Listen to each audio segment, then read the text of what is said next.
Hello everyone, आज मैं आपके लिए एक्सप्लेन करूंगी द लेजेंड ऑफ ज़ेनु का एपिसोड नंबर 44। तो जैसा कि लास्ट एपिसोड में हमने देखा था कि यूशिन होंगचिन बन के यान हुआंग पहुंच चुका है, मगर होंगचिन की लवर शुई ने उसे पहचान लिया कि ये कोई बहरूपिया है। जिसके बाद उन दोनों में जबरदस्त फाइट हुई, लेकिन एल्डर जोंग वहाँ आके उन्हें रोक लेते हैं। बाद में शुई को भी पता चला कि यूशिन यान हुआंग को यूनाइट करना चाहता है, जिस वजह से वो यूशिन को सपोर्ट करने के लिए रेडी हो गई। साथ ही एल्डर जोंग को पता चला कि यूशिन के सभी दोस्तों पर कयामत टूट पड़ी है, मगर फिर भी वो यूशिन को इसके बारे में कुछ नहीं बताते, क्योंकि उन्हें पता था कि अगर यूशिन को ये बात पता चल गई तो सब कुछ छोड़ के हेंगी उसे चला जाएगा। अब आगे तो हम देखते कि यूशिन यान हुआंग के पहले लीडर्स के बारे में इंफॉर्मेशन इकट्ठा कर रहा था। ये सभी लोग अब अलग अलग होकर अपने अपने रीजन्स के एम्परर बन चुके थे और इन सब को एक करके यान हुआंग को दोबारा से एस्टेब्लिश करना ही यूशिन का टारगेट था।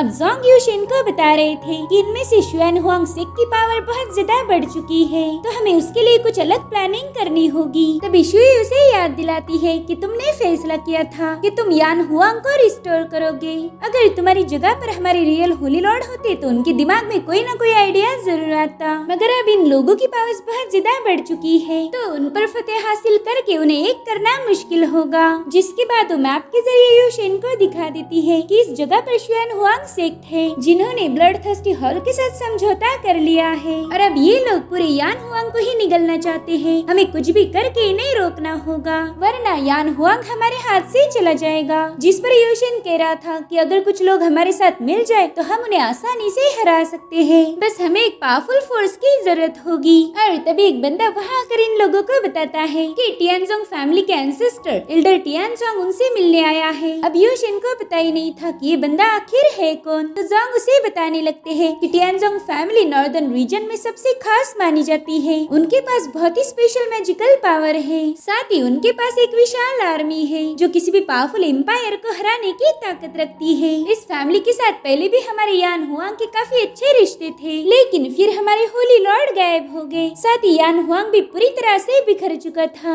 इसी वजह से हमारा टियानजोंग फैमिली से कांटेक्ट टूट गया। पता नहीं वो आज यहाँ पर अचानक से कैसे आए होंगे। जिस पर यूशिन कह रहा था कि ठीक है, फिर हमें तो उनसे मिलना ही होगा। और अब वहाँ पर एल्डर टियानजोंग पहुँच जाते हैं। उन्होंने आते इन तीनों को ग्रीट किया था। अब यूशिन उनसे पूछता है कि उनका यान हुआंग में आना कैसे हुआ, और वो भी बिना कोई खबर किए। तो टियानजोंग उन्हें बताने लगते हैं कि जैसे ही मुझे पता चला कि नए होली लॉर्ड यान हुआंग में वापस असेंड हो चुके हैं, मैं समझ गया कि अब वो अपनी सारी फोर्सेस को एक करेंगे। यान हुआंग पहले जैसा यूनाइट होगा और इसीलिए मैं यान हुआंग के साथ ज्वाइन होना चाहता हूँ। ये सुनकर तो एल्डर जोंग बहुत ज्यादा खुश हो गए थे। वो कहते सीनियर, आपकी टियानजोंग फैमिली बहुत पावरफुल है, अगर आप हमारे साथ मिल जाओ तो हम भी पावरफुल बन जाएंगे और आपकी मदद से हम दुश्मनों पर फतेह हासिल कर सकते हैं। यूशिन को भी ये बात सही लगती है। वो कहते हैं ठीक है सीनियर, मैं आपका यान हुआंग में तहे दिल से स्वागत करता हूँ, लेकिन सीनियर टियानजोंग की एक छोटी सी रिक्वेस्ट थी। वो कहते कि मैं चाहता हूँ कि आप मेरी बेटी से शादी कर लीजिए।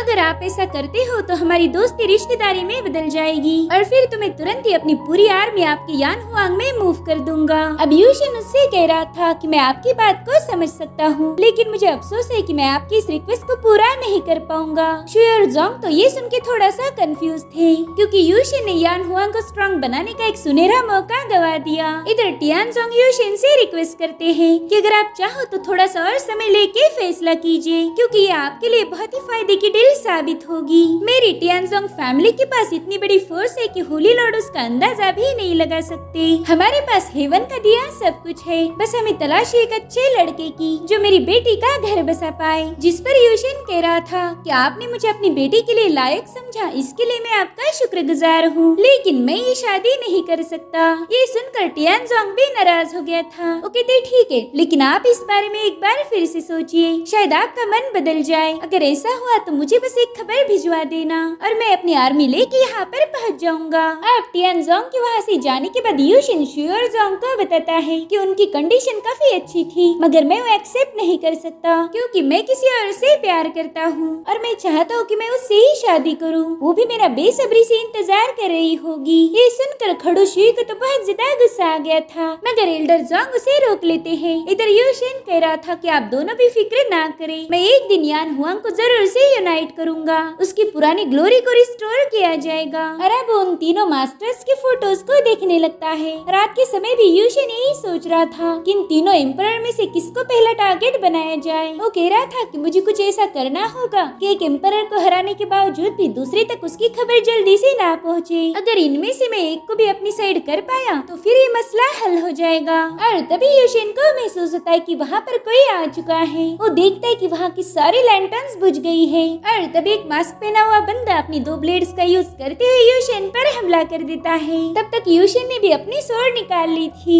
वो अपनी पूरी ताकत लगा के उसके अटैक को रोक रहा था और फाइनली यूशिन उसे दूर कर देता है। मगर वो बंदा तो रुकने का नाम ही नहीं ले रहा था। वो यूशिन पर मुसलसल हमले करना शुरू कर देता है। तो यूशिन भी स्लैश अटैक करके उसके अटैक्स को काउंटर कर रहा था, लेकिन उस बंदे का डिफेंस बहुत स्ट्रांग था। तो वो यूशिन के अटैक को डॉज करके उस पर एक स्नेक अटैक कर देता है। इधर यूशिन जैसे तैसे उसके हमलों से बचता जा रहा था। अब इनकी फाइट काफी लंबे समय तक चल रही थी और ऐसे ही करते करते ये लोग मैनर से बाहर पहुंच जाते हैं। यूशिन देख रहा था कि वहाँ पर तो इस बंदे ने ऑलरेडी फॉर्मेशन सेटअप कर रखा है, यानी कि ये बंदा पूरी तैयारी के साथ वहाँ आया था। तब यूशिन उससे पूछता है कि भाई तुम हो कौन और मुझ पर अटैक क्यों कर रहे हो, लेकिन वो बंदा तो कोई जवाब नहीं देता। तब यूशिन उसकी तरफ अटैक करने के लिए भागने लगता है। मीनवाइल वो बंदा भी अपने एक और मूव के लिए रेडी हो गया था। इधर यूशिन ने एक ही पावरफुल स्लैश अटैक में वहाँ मौजूद फॉर्मेशन को ब्रेक कर दिया। अब ये लोग दोबारा से भिड़ गए थे। इनकी क्लैशेस की वजह से वो पूरा डाइस पावरफुल एनर्जी से भर गया था। अब तक तो यूशिन को भी पता चल गया था कि ये बंदा कोई कमजोर कल्टीवेटर नहीं है। तब तक उस मास्क वाले बंदे ने अपना खास फॉर्मेशन यानी कि शियानियन स्टार रीजन को एक्टिवेट कर दिया।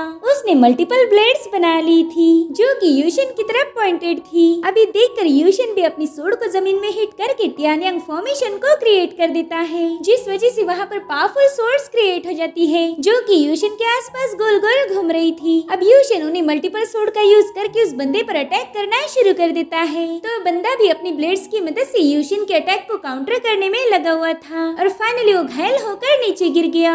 इधर यूशिन उसकी बची कुची ब्लेड्स को डिस्ट्रॉय करके कह रहा था कि तुम्हारा फॉर्मेशन वाकई कमाल का है, मगर मुझे हराने के लिए इतना काफी नहीं होगा। लेकिन तभी वो देखता है कि उस बंदे ने तो ऑलरेडी उसे एक और फॉर्मेशन में ट्रैप किया है। तो यूशिन तुरंत ही अपनी ट्रू फायर की मदद से उसे भी ब्रेक कर देता है और तब तक इस बंदे का मास्क भी हट गया था। यूशिन तुरंत ही इस बंदे को पहचान लेता है। दरअसल ये बंदा एम्परर जोंगली का जनरल था और इसका नाम है वांग। वो कह रहा था कि मुझे मेरे लॉर्ड ने यहाँ पर भेजा है, वो आपसे मिलना चाहते हैं। इधर यूशिन सोच रहा था कि ये बंदा इतनी बड़ी जोखिम उठाकर यहाँ आया, शायद मैंने इसके साथ जाके देखना चाहिए कि आखिर जोंगली को मुझसे क्या चाहिए। अगर मैं जोंगली को हरा पाया तो दोबारा से यान हुआंग के साथ आ सकता है, इसलिए वो चुपके से एल्डर जोंग के लिए एक लेटर छोड़ देता है। अब यूशिन उस बंदे से कह रहा था कि मैं यान हुआंग को होली लॉर्ड हूँ, मगर फिर भी तुम्हारे लॉर्ड ने इतनी हिम्मत दिखाकर मुझे किडनैप करने के लिए तुम्हें यहाँ भेज दिया। इस क्राइम के लिए तुम्हें बहुत बड़ी पनिशमेंट भी मिल सकती है। मगर वो बंदा यूशिन की एक नहीं सुनता, वो सीधा यूशिन को टाइप करके अपने साथ लेके जाता है। थोड़ी देर में ये लोग उसके पैलेस में पहुँच गए थे। वो बंदा कहता है कि प्लीज आप यहीं पर रुके, अगर यहाँ वहाँ चले गए तो आप पर अटैक हो सकता है। अब उस बंदे के वहाँ से जाने के बाद यूशिन देखता है कि वहाँ पर भी एक बैरियर सेटअप किया है ताकि यूशिन उससे बाहर ना निकल पाए। अब उसे शक हो रहा था कि जरूर जोंगली के साथ कुछ तो गड़बड़ हो गई है, जिसके बाद यूशिन तुरंत ही खुद को आजाद कर उस फॉर्मेशन को ब्रेक कर देता है। अगली सुबह जोंग और शुई को भी पता चल गया था कि यूशिन वहाँ से गायब है। वो कहते कि जोंगली के लोग उसे यहाँ से ले गए, जो कि बिल्कुल भी आसान काम नहीं था। यूशिन चाहता तो उन्हें रोक सकता था, मगर उसने ऐसा नहीं किया। तभी जोंग कहती कि मेरे ख्याल से यूशिन के पास ऑलरेडी कोई प्लान होगा, इसी वजह से वो ये लेटर हमारे लिए छोड़ रखे हैं। तो शुई कहती ठीक है, अब हमने भी जोंगली से मिलने जाना चाहिए। वही दूसरी तरफ जोंगली के पैलेस के मेन गेट पर बैरियर लगाया हुआ था ताकि कोई भी आसानी से अंदर ना आ पाए। और तभी वहाँ पर एल्डर जोंग पहुँच जाती है। वो कह रही थी कि मैं होली लॉर्ड का जनरल हूँ और उन्हें जबरदस्ती यहाँ लाया गया, तो मैं उन्हें वापस ले जाने आया हूँ, इसीलिए जल्दी से इस बैरियर को ओपन करके मुझे अंदर जाने दिया जाए। अब वहाँ मौजूद गार्ड सोच रहे थे कि ये तो अकेले आए हैं और एक अकेले बंदे से हमें कोई खतरा नहीं, तो लोग तुरंत ही उस बैरियर को थोड़ा सा ओपन कर देते हैं। लेकिन जैसे ही बैरियर ओपन हुआ, शुई अपनी बाकी की टीम के साथ वहाँ पर आ जाती है। अब इतने सारे लोगों को देख के वो लोग तुरंत ही बैरियर को क्लोज करने की कोशिश कर रहे थे, लेकिन एल्डर जोंग ऐसा नहीं होने देते। वो अपनी पूरी ताकत का यूज करके उस बैरियर को होल्ड करते हैं। इधर जोंगली के लोग कह रहे थे कि तुमने हमें धोखा दिया। ये सुनकर तो शुई बहुत ज्यादा भड़क गई थी। वो कह रही थी कि धोखेबाज पास तो तुम लोग हो जो जबरदस्ती हमारे होली लॉर्ड को यहाँ लेके आ गए। खैर अब हम अपने होली लॉर्ड को वापस लिए बिना यहाँ से नहीं जाएंगे। जिसके बाद ये सभी लोग मिलकर उस बैरियर पर अपने पावर्स डालना शुरू कर देते हैं। लेकिन तभी वहाँ पर जनरल वांग पहुँच जाता है। वो इन लोगों से रिक्वेस्ट करते हुए कह रहा था कि प्लीज ये सब रोक दीजिए। आपके होली लॉर्ड को यहाँ लाने का एक मकसद था, वरना हम ऐसी गुस्ताखी कभी नहीं करते। इधर यूशिन तो उस कमरे से बाहर आ गया था। उसे पैलेस की अफरा तफरी देखकर पता चल गया था कि उसके साथी वहाँ पर पहुँच चुके हैं। वो कह रहा था अरे वाह ये तो बड़े तेज निकले। जिसके बाद वो छुपते छुपाते गलती से मेन हॉल में ही चला गया। अब यूशिन के अंदर आते ही उस पर एक पावरफुल अटैक किया जाता है, जिससे वो जैसे तैसे बच गया। और ये अटैक करने वाला बंदा कोई और नहीं बल्कि एम्परर ज़ोंगली था। अब वो यूशिन पर एक और बार पावरफुल अटैक कर देता है, मगर तब तक यूशिन ने अपनी थंडर पावर को एक्टिवेट कर दिया था। अब वो हेवनली थंडर उन सारे अटैक्स को एब्जॉर्ब कर लेती है, जो देखकर ज़ोंगली हैरान था। और तभी उसे अचानक से तकलीफ होना शुरू हो जाती है। यूशिन तो उसे देखकर तुरंत ही समझ गया था कि इस बंदे के सीधे हार्ट पर ही स्टैब किया गया है। तो वो ज़ोंगली को बता देता है कि शायद तुम्हारे दिल पर चोट लगी है। जिस पर ज़ोंगली कह रहा था कि तुम बहुत स्मार्ट हो, क्योंकि मेरी इंजरीज को कोई भी अभी तक भाप नहीं पाया, मगर तुमने तो बड़ी ही जल्दी पता कर लिया कि मैं इंजर्ड हूँ। तो यूशिन कहते हैं हाँ वो क्या है ना, मुझ पर भी कई दफा हमले हुए थे और फिर मेरा इलाज भी किया गया। अब ज़ोंगली उससे कह रहा था कि तुम्हारे हाथ में जो शुएन कॉन्ग की रॉयल रिंग है, शायद वो मेरी इंजरीज को हील कर पाएगी, लेकिन इसके लिए हमें एल्डर ज़ोंग की मदद चाहिए। सिर्फ वही इस रिंग की पावर का हीलिंग के लिए यूज कर सकते हैं, और इसी वजह से मैंने तुम्हें यहाँ लाने के लिए बताया था। अब ये सब सुनकर यूशिन समझ गया था कि उसके पास ये सुनहरा मौका है कि वो ज़ोंगली को हील करके अपनी साइड करवा ले। तो कहता है कि रिंग की पावर से तो हम तुम्हें हील नहीं कर पाएंगे, मगर हाँ मेरे पास हेवंस की पावर है जिससे मैं तुम्हें ठीक कर सकता हूँ। बताओ क्या तुम इसके लिए तैयार हो? अब ज़ोंगली तो यूशिन की हेवन की पावर देखकर थोड़ा सा डर गया था। इधर मेन एंट्रेंस पर जनरल वांग ने ज़ोंगली की इंजरीज के बारे में इन सबको बता दिया था। ये सुनकर एल्डर ज़ोंग थोड़ा सा हैरान थे। वो कहते हैं कि तुमने जानबूझकर होली लॉर्ड को किडनैप करके यहाँ लाया, क्योंकि तुम्हें पता था कि मैं उन्हें बचाने जरूर आऊंगा और फिर तुम मेरी मदद से ज़ोंगली को हील करोगे। जिस पर वांग कह रहा था कि मैं हमारे एम्परर की जान बचाने के लिए कुछ भी कर सकता हूँ, प्लीज आप मेरी मदद कीजिए। जिस पर एल्डर ज़ोंग बता रहे थे कि अगर एम्परर ज़ोंगली की इंजरीज थोड़ी भी नॉर्मल होती तो मैं कुछ भी करके उन्हें हील करता, मगर उनके तो दिल पर स्टैब किया गया है और इसका इलाज मेरे पास तो बिल्कुल नहीं। इस बात का मुझे बहुत अफसोस है कि मैं तुम्हारी मदद नहीं कर सकता। ये सुनकर जनरल वांग को बहुत बुरा लग रहा था। वो कह रहा था कि कोई तो रास्ता जरूर होगा जिससे हम मेरे लॉर्ड को बचा पाए, मैं उन्हें ऐसे मरते हुए नहीं देख सकता।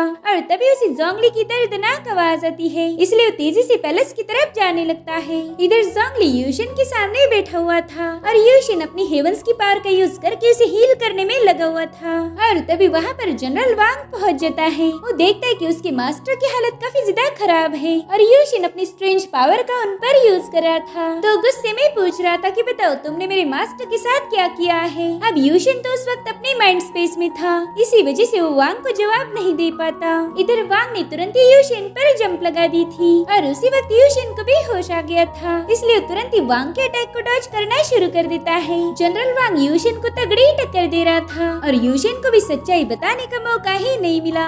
अब तक यूशिन समझ गया था कि इस बंदे को हराना बहुत मुश्किल है, इसलिए वो तुरंत ही अपनी डिवाइन सोर्ड को बाहर निकाल कर उस पर एक स्लैश अटैक कर देता है। इन दोनों के अटैक्स में उस सारी जगह तहस नहस हो गई थी और फाइनली जनरल वांग मुंह के बल गिर जाता है। उसे पता ही नहीं था कि यूशिन तो उसके मास्टर की मदद कर रहा है, इसलिए जनरल वांग ने अपनी बर्निंग सोल टेक्निक को एक्टिवेट कर दिया। ये मूव तो बहुत ज्यादा खतरनाक थी और इसी के चलते उस बंदे को अपनी जान भी गंवानी पड़ सकती है। तो यूशिन उससे कह रहा था कि बेवकूफ मत बनो, पहला मुझे एक्सप्लेन करने का मौका तो दो, मगर वो बंदा तुरंत ही अपनी फाइनल मूव के लिए यूशिन पर जंप लगा देता है। ये देखकर यूशिन ने भी अपनी पावर्स को एक्टिवेट कर दिया था और उतने में ही ज़ोंगली होश में आ जाता है। वो देखता है कि यूशिन और उसके जनरल के दरमियान की फाइट खत्म होने के कगार पर है। इन दोनों में से किसी एक की मौत तो तय थी और इसी के साथ एपिसोड यहीं पर एंड हो जाता है। Thank you so much for watching. Bye bye, take care.